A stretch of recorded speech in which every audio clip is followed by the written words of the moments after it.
so many soldiers, Daddy, if it's only going to be a little war. Make those stubborn Boers take us seriously this time, my darling. When they realize Her Majesty intends to put a stop to their nonsense, they'll quiet down. They'd better. Anyhow, when you get there, you'll stop them, won't you, Daddy? I'll do my best, dear.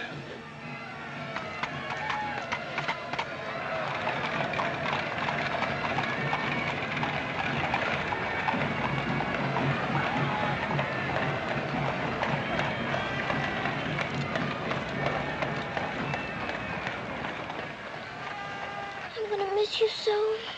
I'll be back and we'll be together again before you can say knife. I can say knife a good many times in a year. But at the school you'll have charming little girls to play with, books to read, a pony to ride, and after all there'll be Emily, you know. Yes, there will be Emily. And she does look as though she'd be an understanding friend, don't you think, Daddy? With that intellectual forehead, I'm sure of it.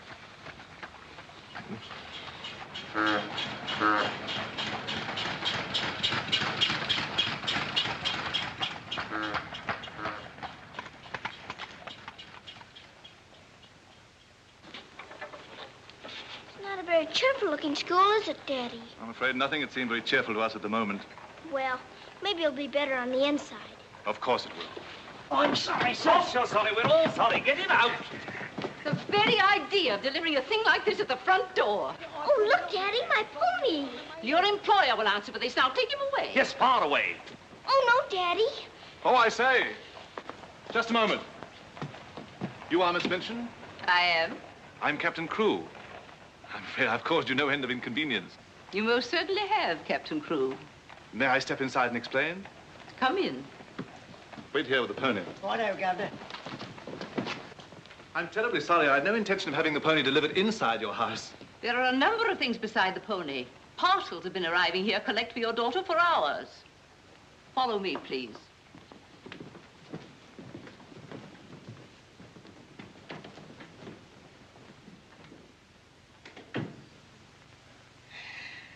Apparently, you are not aware, Captain Crewe, that I conduct one of the most dignified and exclusive schools in London. Oh, yes, so I understood. That's precisely the reason why I brought my daughter to you. I would not have gathered that from your actions. Really, now, I'm not entirely to blame.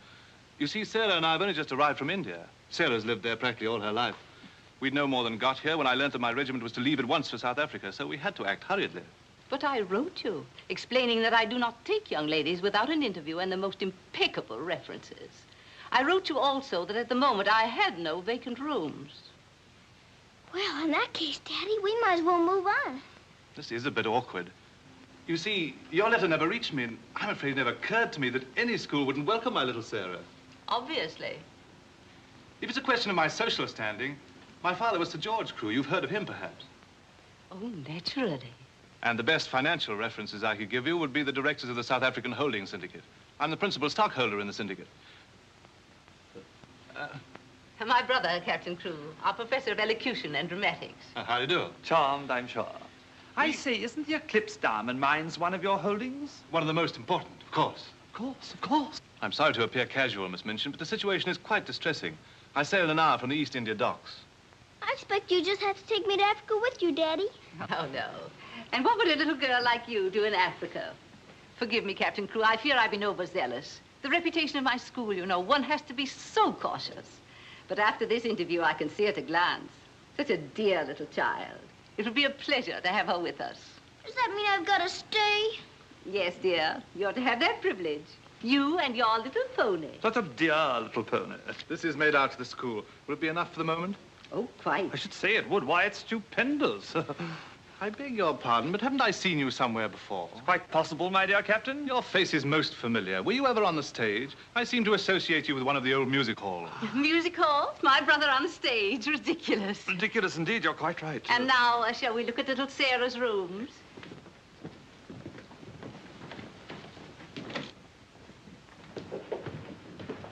Just a moment, Miss Rose. This is Miss Rose, one of my most capable teachers. Captain Crewe has done us the honor of placing his little daughter, Sarah, with us. How do you do, Miss Rose? How do you do, Captain Crewe? We shall do everything we can to make your little girl happy. I'm sure you will. Children, we have a new pupil, Sara Crewe. Say how do you do to her. How do you do? I'm very well, thank you. Lavinia, Jessie, that will do. You may proceed, Miss Rose. Children?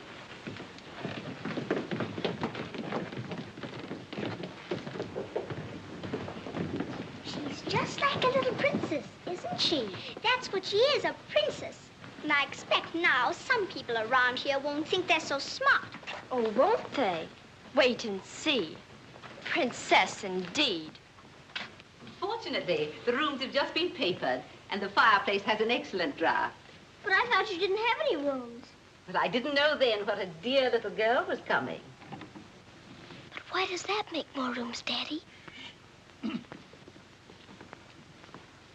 Lady Bentley's little daughter has only recently vacated the rooms. Our best suite, of course. Do you think you could brighten it up a bit? I'd like it made as gay as possible.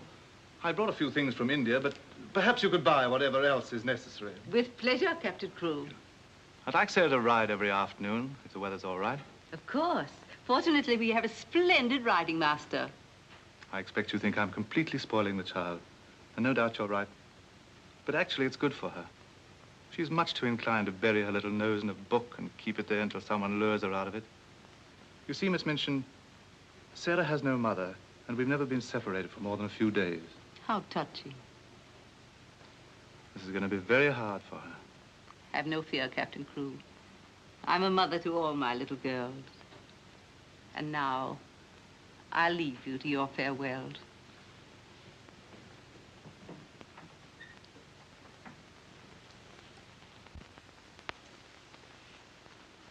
How much longer have we got, Daddy? Only a few minutes, darling.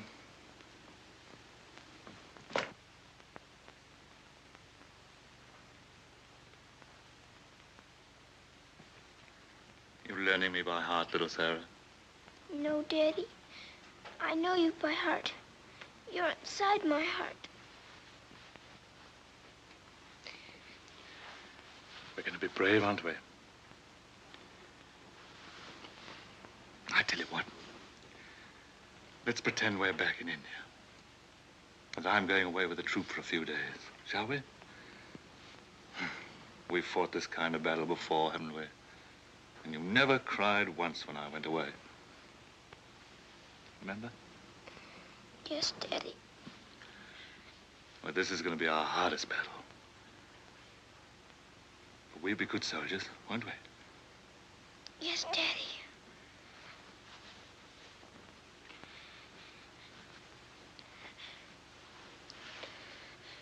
Shall we say goodbye, like we used to at home? Yes, Daddy. All right, then. Chin up. Go to the window and look out.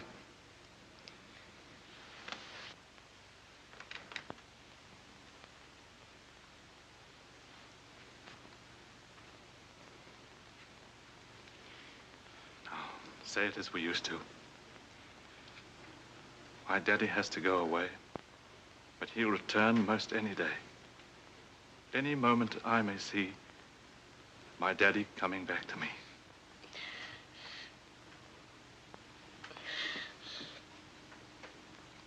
My daddy has to go away, but he'll return most any day. Any... I can't do it this time. I can't do it.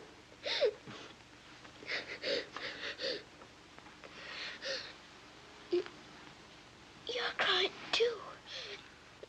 Afraid we're not quite such good soldiers as we thought. Oh, yes, we are. I can do it now. My daddy has to go away, but he'll return most any day. Any moment, I may see my daddy coming back to me.